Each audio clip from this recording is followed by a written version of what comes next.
規個南部地區這幾日也是攏一直咧落大雨，農業部嘛已經有公告這天然災害救助，因閣出來閣有風台咧接近，若是這雨閣繼續落去，農業損失恐驚愈慘重。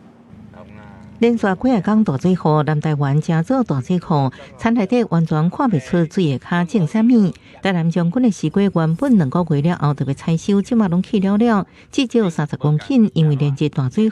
地勢又緊爛去，就算天氣轉好，浸水的季節更加可能會連去，農民怨嘆產量恐驚剩一半。連落幾啊日的雨，我伊會變單兩擺，攏渡過水個啦，可停連魚。連魚就對啦，你即擺拄食沙包的連魚，你就是聽你講起隔壁無法度，水攏落來攏無法度，逐區的呢。同款在將軍區有40公頃，多種2禮拜蘆筍栽也同款，大雨將表面土沖了，雨景攏流出來，規片田浸在土水內底，存活率大降低。澎湖產量第1的後壁區，8月才多種的季節，景攏還未穩，已經有15公頃因為暴雨受損。這個最小顆的就是怕吃掉，大一點點它根系會受影響。哦，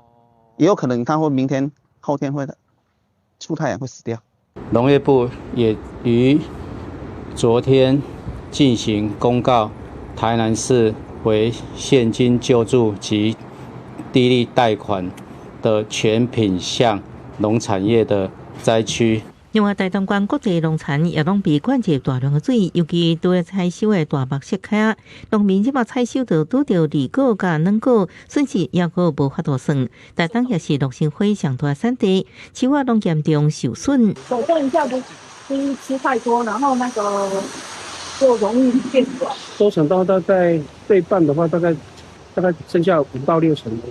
這擺大水雨，根據農業部資料，到2月下晡5點為止，全台農損紅報總共9661萬，其中家己縣損失4177萬上濟，雲林縣損失2700多萬，台南市屏東縣損失攏超過900萬，開封市損失839萬。希望雨一完咧落，農損恐驚會閣擴大。記者綜合報道。